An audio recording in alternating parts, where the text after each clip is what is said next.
स्वागत है आप सभी का आपके अपने YouTube channel biology with Rajeev में। दोस्तों, आज हम सब पढ़ेंगे 11th की बायोलॉजी, जिसमें आप लोगों को बताया जाएगा ब्रायोफाइटा के बारे में। चलिए, आप लोगों का ज़्यादा समय ना लेते हुए शुरू करते हैं आज का टॉपिक ब्रायोफाइटा।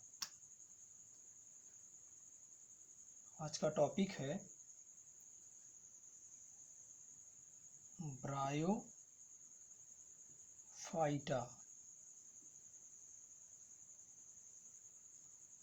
ब्रायोफाइटा तो सबसे पहले जानेंगे कि ब्रायोफाइटा क्या है।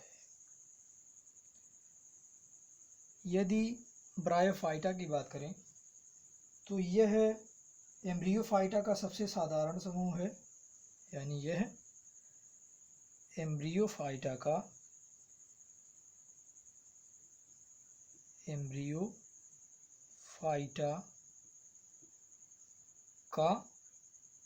साधारण समूह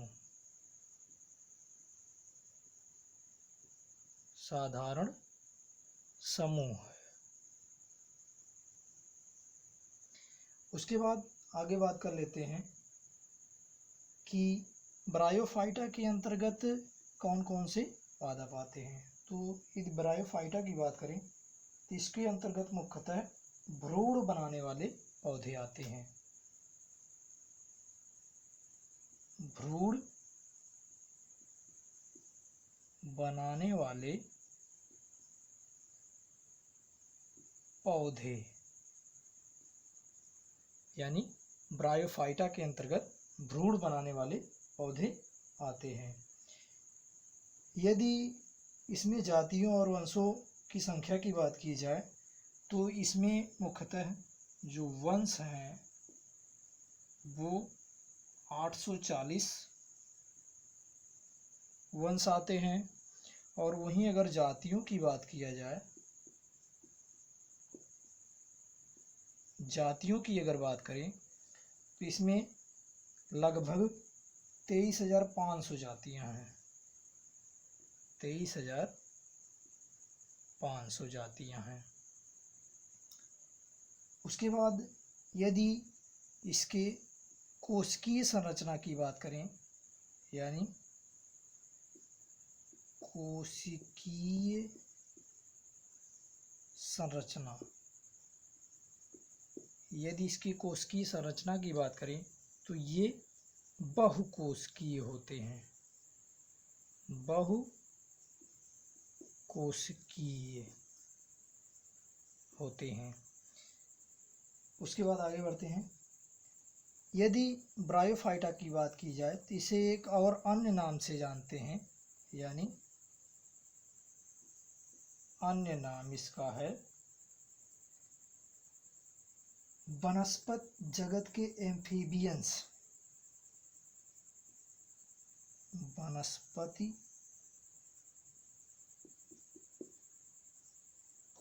जगत के एम्फीबियंस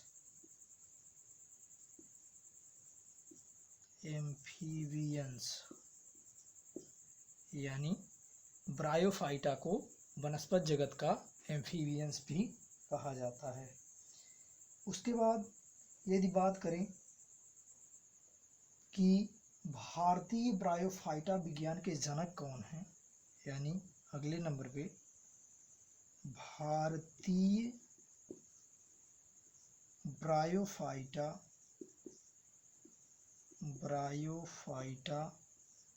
विज्ञान के जनक, ये एग्जाम में बहुत बार पूछा जाता है अति लघुत्तरी क्वेश्चन में कि भारतीय ब्रायोफाइटा विज्ञान के जनक कौन हैं। तो इसके जो जनक हैं वो प्रोफेसर S.R. कश्यप, प्रोफेसर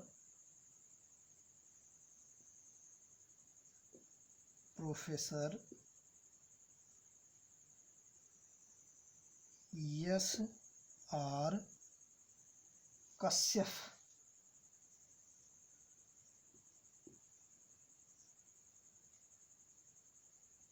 तो भारतीय ब्रायोफाइटा विज्ञान के जो जनक हैं वो प्रोफेसर एस.आर. कश्यप, या इन्हें शिवराम कश्यप भी कहा जाता है। एस.आर. का फुल फॉर्म है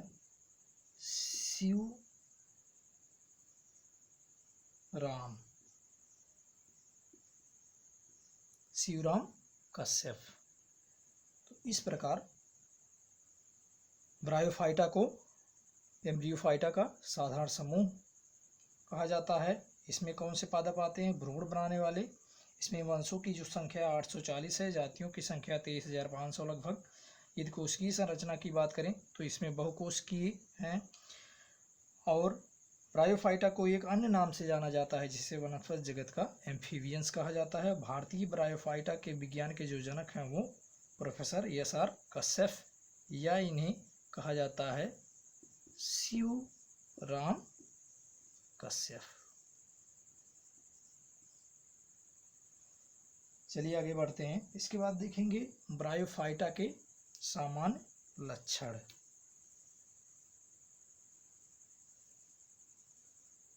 ब्रायोफाइटा के सामान्य लक्षण।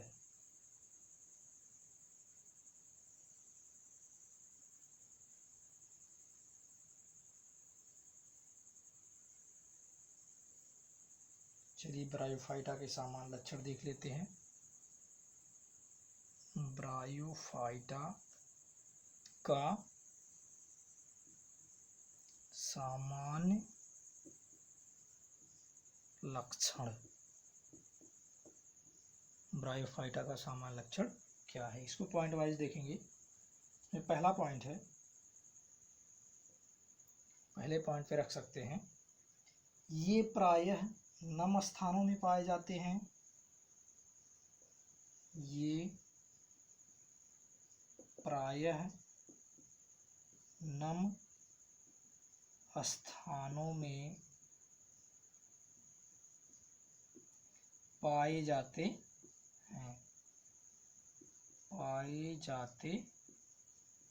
हैं। कुछ जातियां जलीय भी होती हैं। कुछ जातियां जलीय भी होती हैं। अगला पॉइंट है पॉइंट नंबर 2,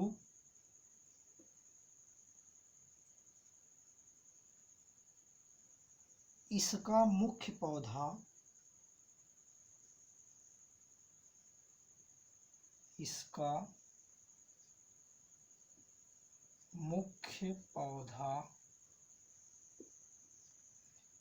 युग्मकोद्भिद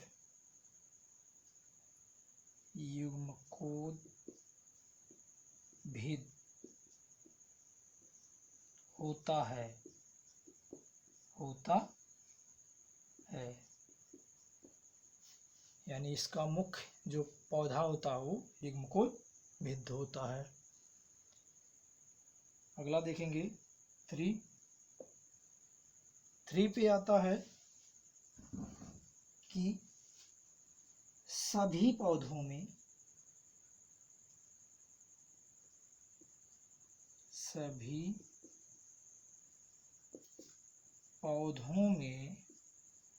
मूलाभास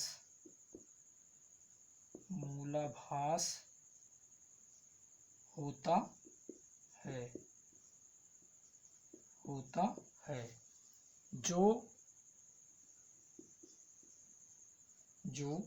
जल व खनिज लवण अवशोषित करता है। जो जल व खनिज लवण अवशोषित करता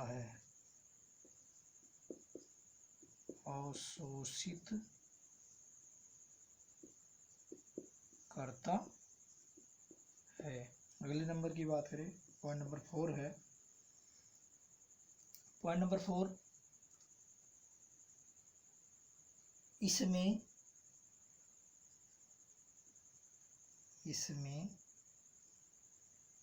संवहन ऊतक,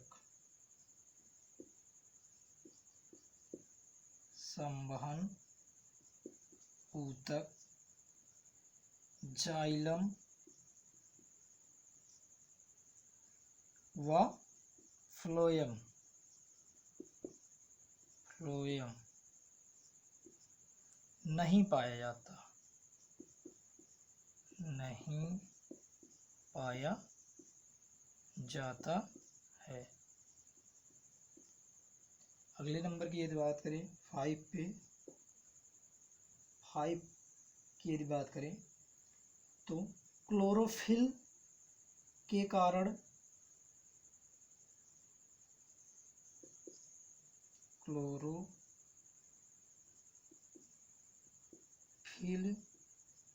या जिसे पर्णहरित कहा जाता है, क्लोरोफिल के कारण पौधे हरे व स्वापोषी होते हैं, स्वापोषी होते हैं, यानी ये प्रकाश संश्लेषण द्वारा अपना भोजन स्वयं बनाते हैं। अगला है 6 नंबर पे, इसमें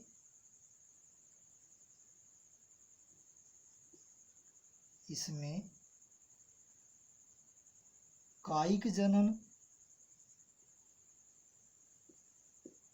इसमें कायिक जनन तथा लैंगिक जनन होता है, लैंगिक जनन होता है। अगले नंबर की यदि बात करें तो अगला नंबर है 7। 7 की यदि बात करें तो इसमें जीवन चक्र, यानी इसके जीवन चक्र में पीढ़ियों का एकांतरण पाया जाता है, पीढ़ियों का एकांतरण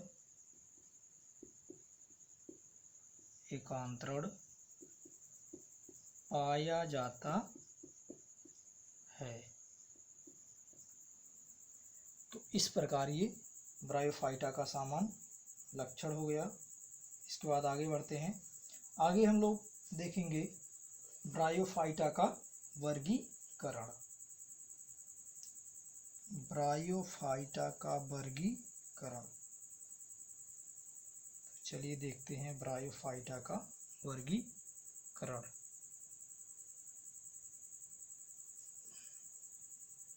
ब्रायोफाइटा का वर्गीकरण। तो ब्रायोफाइटा का वर्गीकरण सबसे पहले 2 वैज्ञानिकों ने किया, जिसमें पहले थे कैम्पबेल,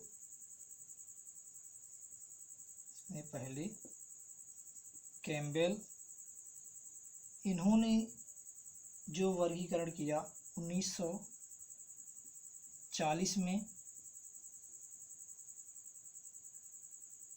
तथा एक और वैज्ञानिक हैं जिनका नाम है स्मिथ।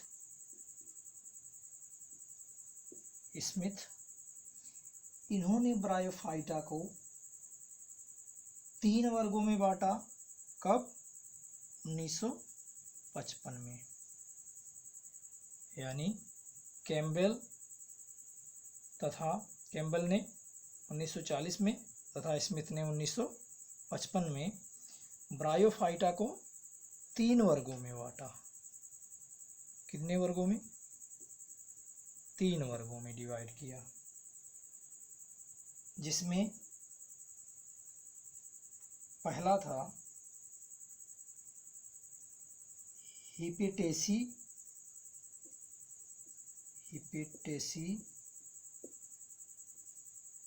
और दूसरा था एंथोसीरोटी, एंथोसीरोटी, और तीसरा था मसाई, तीसरा था मसाई। उसके बाद एक वनस्पत नामकरण की अंतर्राष्ट्रीय संहिता है, यानी इन लोगों के यानी कैम्पबेल और स्मिथ के वर्गीकरण के बाद वनस्पत नामकरण की अंतर्राष्ट्रीय संहिता, वनस्पति या वनस्पतिक नामकरण की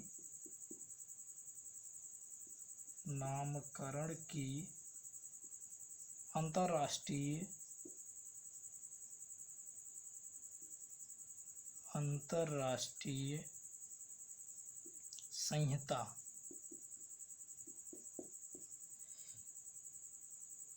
ये 1956 में, कब? 1956 में। इसके अनुसार ब्रायोफाइटा को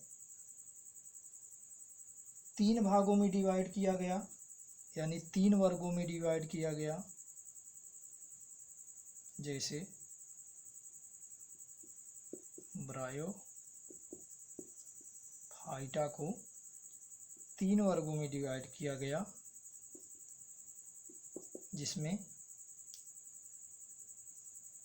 जिसमें पहला है हिपेटिकोस्पिडा, हिपेटिकोस्पिडा।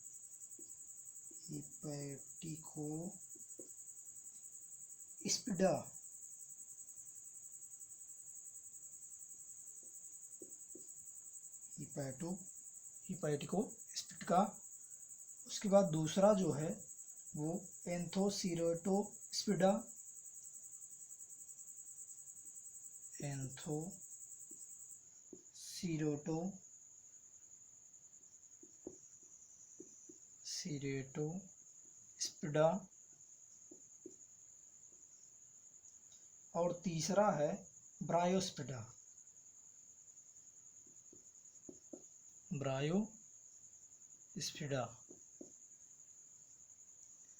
इस प्रकार 1956 में जो वनस्पत नामकरण की अंतर्राष्ट्रीय संहिता के द्वारा ब्रायोफाइटा को डिवाइड किया गया 3 वर्गों में, वो सर्वमान्य रहा।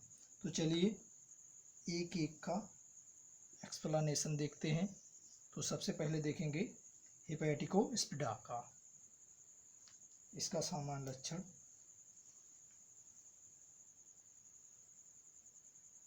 हिपेटिकोस्पिडा जो पहला वर्ग है ब्रायोफाइटा का, यानी ब्रायोफाइटा का जो पहला वर्ग है हिपेटिकोस्पिडा,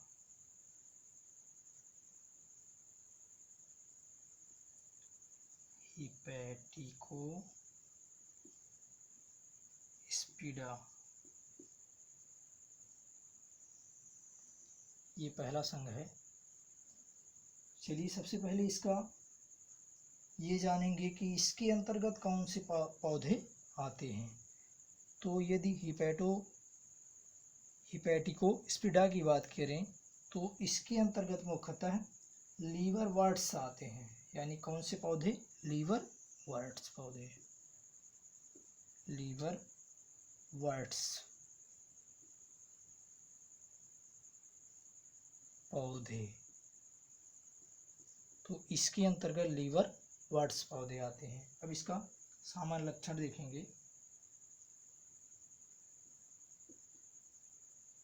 सामान्य लक्षण, इसको पॉइंट वाइज देखेंगे। इसमें पहला पॉइंट रख सकते हैं, इनका शरीर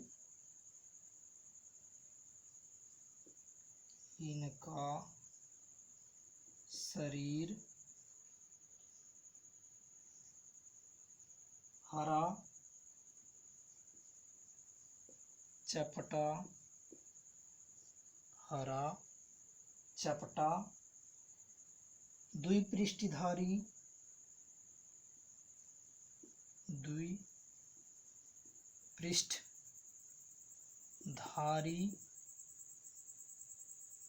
द्विपृष्ठधारी, सुकाय, सुकाय या जिसे इंग्लिश में कहा जाता है थैलस के रूप में होता है, के रूप में होता है। अगला पॉइंट देखेंगे, पॉइंट नंबर 2 है मूलांग, मूलांग या जिसे मूलाभास कहा जाता है, एक कोशिकीय,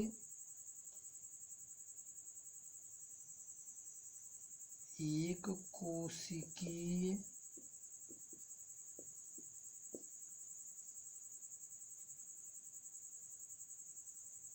और 2 प्रकार के होते हैं, 2 प्रकार के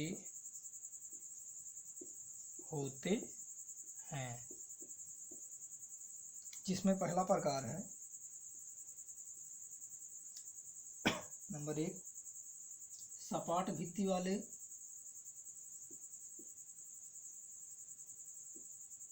सपाट भित्ति वाले, और नंबर दूसरा है गुलिकीय,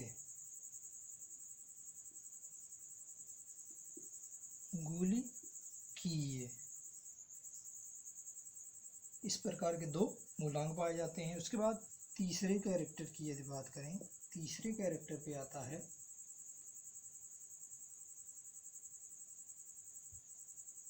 सुकाय, सुकाय या जिसे थैलस कहा जाता है, के आधार तल पर, आधार तल पर सल्क पाए जाते हैं, सल्क पाए जाते हैं। अगले नंबर की बात करें, पॉइंट नंबर 4 है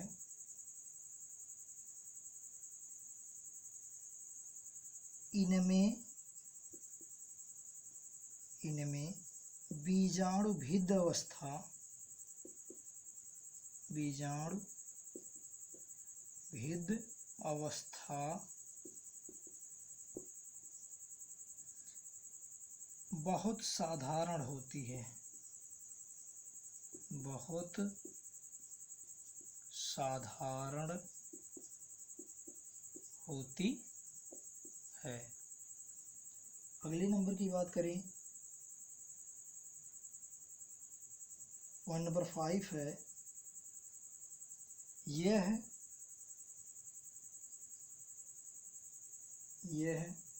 पाद यानी फुट, सीटा, सीटा व संपुट में विभाजित होते हैं, व संपुट में विभाजित होते हैं, विभाजित होते हैं। उसके बाद अगला देखेंगे,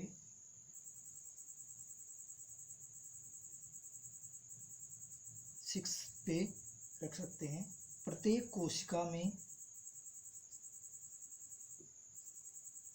प्रत्येक कोशिका में, कोशिका में हरित लवक होते हैं, हरित लवक होते हैं। उसके बाद उदाहरण की बात करें कि हिपैटिकोस्पिडा में कौन कौन से पादप आते हैं, तो इसमें मुख्यतः उदाहरण के तौर पे देखेंगे रिक्सिया, मर्केंसिया, रिक्सिया, मर्केंसिया,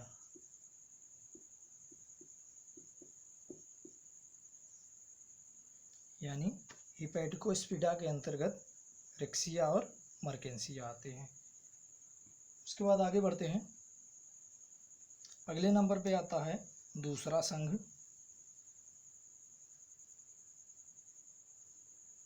दूसरा वर्ग आता है जिसका नाम है एंथोसीरेटोस्पिडा, यानी जो दूसरा संघ है,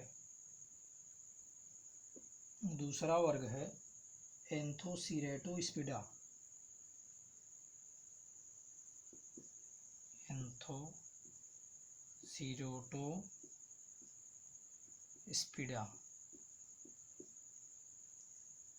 ये दूसरा संघ है। इसके अंतर्गत कौन से पादप आते हैं सबसे पहले उसको देखेंगे। तो इसके अंतर्गत मुख्यतः हॉर्नवर्ड्स आते हैं। हॉर्नवर्ड्स पादप या पौधे, यानी एंथोसीरेटोस्पिडा के अंतर्गत हॉर्नवर्ड्स पौधे आते हैं। अब इसका सामान्य लक्षण देखेंगे। सामान्य लक्षण इसको पॉइंट वाइज देखेंगे। पॉइंट नंबर 1 है इनका शरीर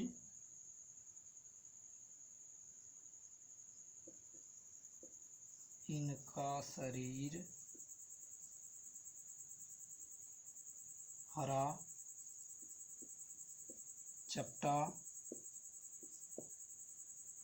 चपटा द्विपृष्ठधारी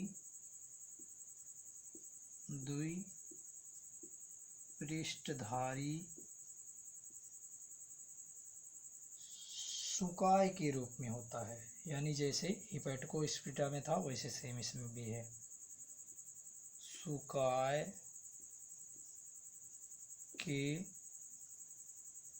रूप में होता है। अगला नंबर देखेंगे। पॉइंट नंबर 2 है मूलांग एक कोशिकीय। मूलांग एक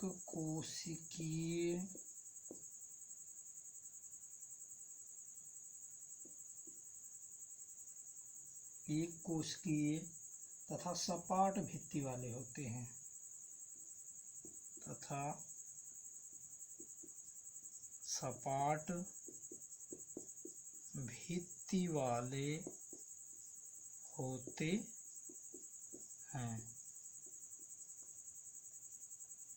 पॉइंट नंबर 3 है यानी तीसरा कैरेक्टर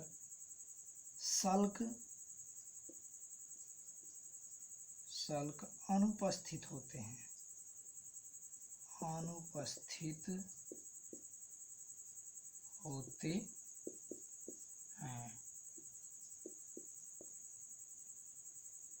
अगला देखेंगे। चौथा कैरेक्टर है बीजाणुभिद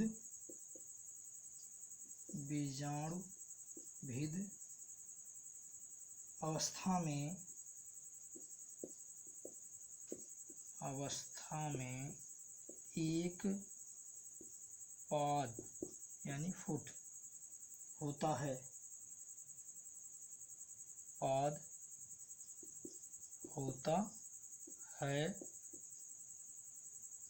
तथा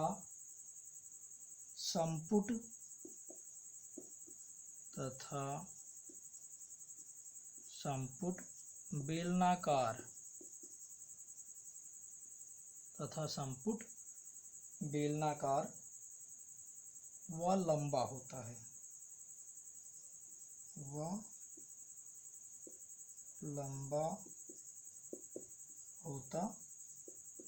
है।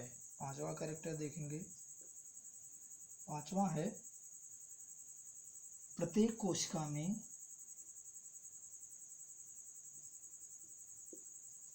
प्रत्येक कोशिका में प्रायः एक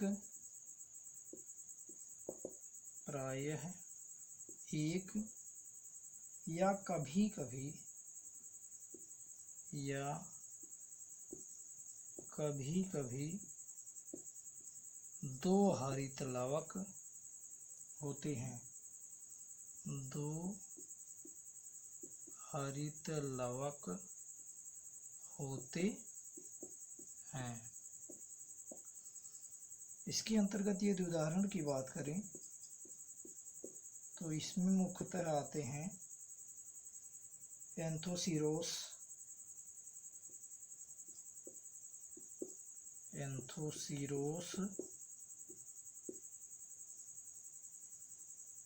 नोटोथाइलस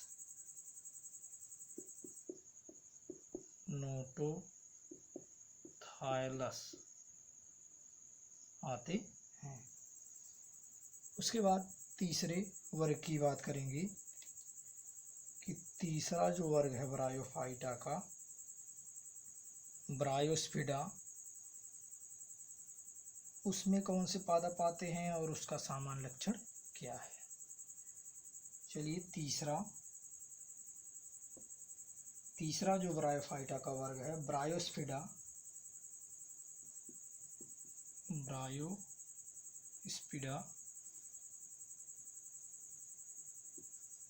इसके अंतर्गत देखेंगे कौन से पादप आते हैं।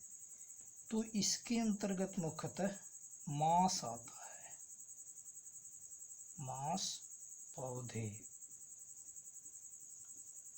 इसके अंतर्गत मांस पौधे आते हैं। अब इसका सामान्य लक्षण देखेंगे।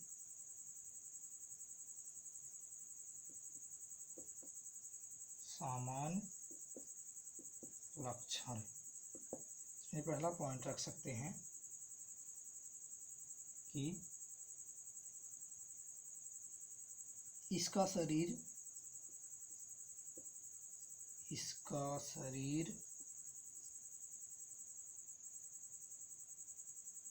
हरा तंतुमय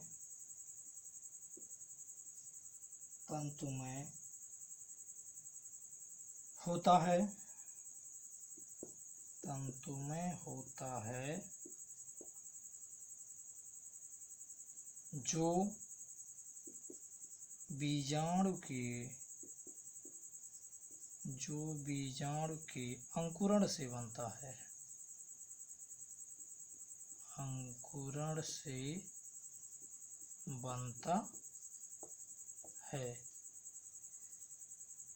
उसके बाद अगला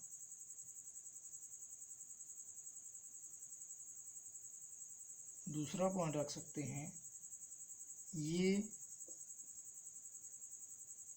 तना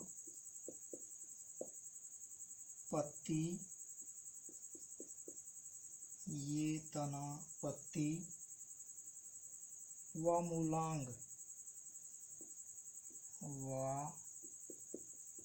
मूलांग जैसी रचनाओं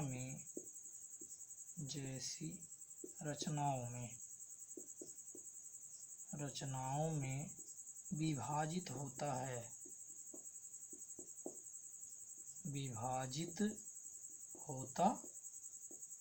है। पॉइंट नंबर 3 यानी तीसरा इसका गुण है मूलांग बहुकोशिकीय तथा शाखित होते हैं। मूलांग बहुकोशिकीय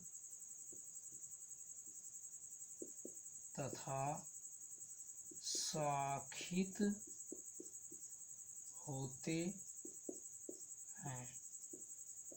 अगला कैरेक्टर है पॉइंट नंबर 4,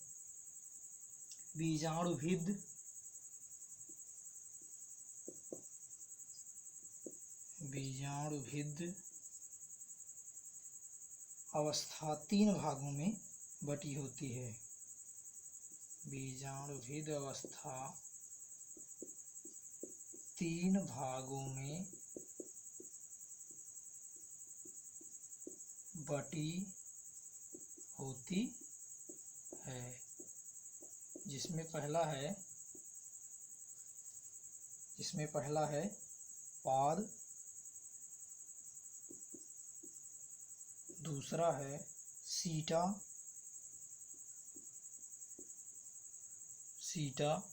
और तीसरा है संपुट। पांचवा कैरेक्टर देखते हैं। पांचवें की यदि बात करें तो इसमें संपुट में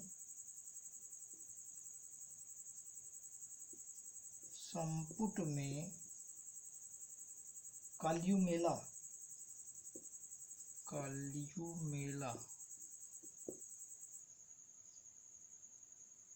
उपस्थित होता है।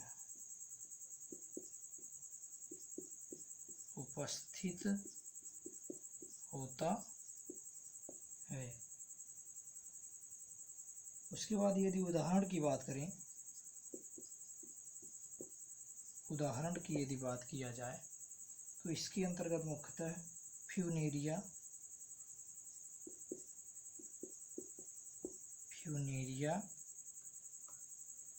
पॉलीट्राइकम,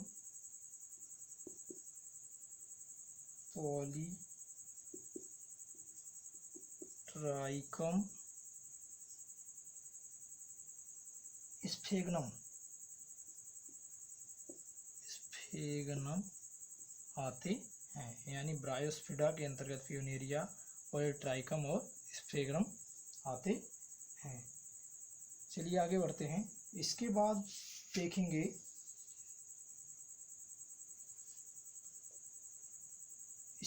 आप लोग ब्रायोफाइटा का आर्थिक महत्व देखेंगे। ब्रायोफाइटा का आर्थिक महत्व, इसमें कुछ फिगर्स हैं, जैसे फ्यूनेरिया हुआ, मास हुआ, तो उसको बना लेंगे आप लोग। चलिए देखते हैं ब्रायोफाइटा का आर्थिक महत्व। ब्रायोफाइटा का आर्थिक महत्व, ब्रायोफाइटा का आर्थिक महत्व। इसका आर्थिक महत्व क्या क्या होता है? तो सबसे पहले नंबर पे रख सकते हैं इसका प्रयोग या इसका उपयोग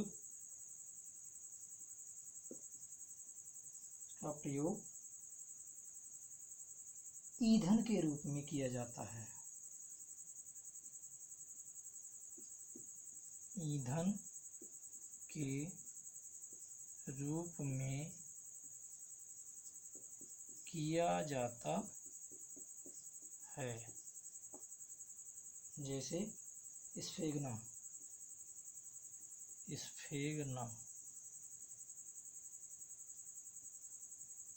जो ब्रायोफाइटा के पादप होते हैं, उसका प्रयोग ईंधन के रूप में किया जाता है। अगला नंबर है इसका उपयोग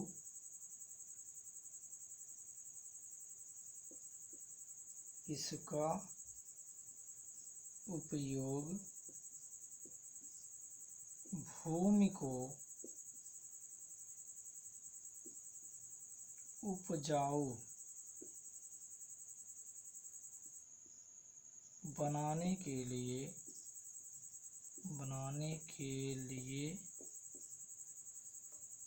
किया जाता है।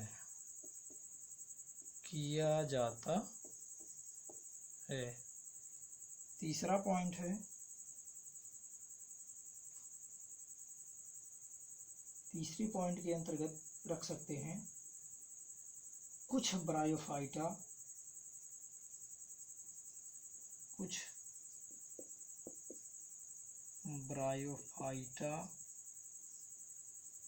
शाकाहारी स्तनियों द्वारा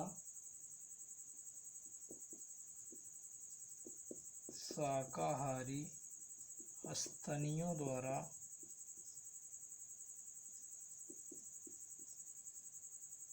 खाने के काम आते हैं, खाने के काम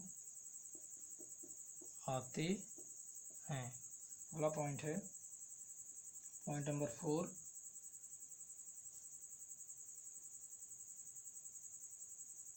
कुछ ब्रायोफाइटा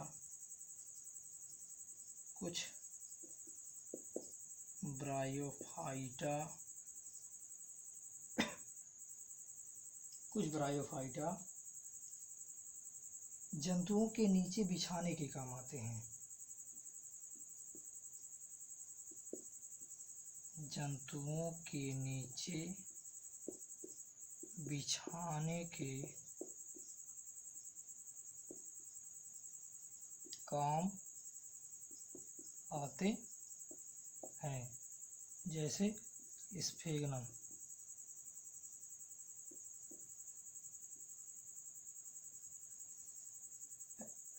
अगला है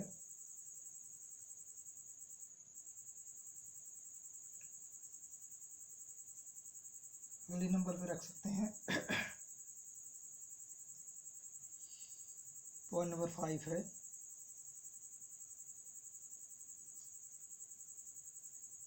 कुछ ब्रायोफाइटा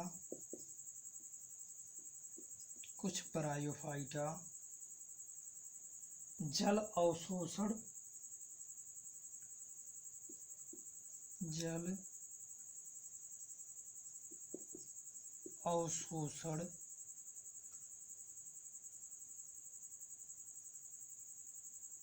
गुण होने के कारण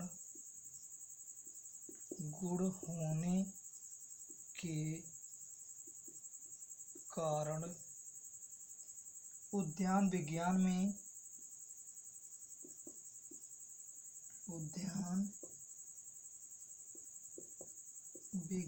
में शाखों एवं रोपड़ों को बांधने के लिए शाखों व रोपड़ों को बांधने के लिए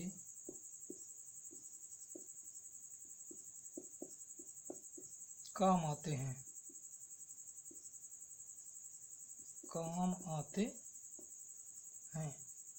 तो इस प्रकार ये हो गया ब्रायोफाइटा का आर्थिक महत्व। तो आज बस इतना ही। आज का वीडियो आप लोगों को कैसा लगा कमेंट करें, लाइक करें और ज़्यादा से ज़्यादा शेयर करें। और ब्रायोफाइटा के संदर्भ में कुछ क्वेश्चन कमेंट बॉक्स में दिए जाएंगे। यदि वीडियो समझ में आया है तो उस क्वेश्चन का आंसर अवश्य दें। जय हिंद।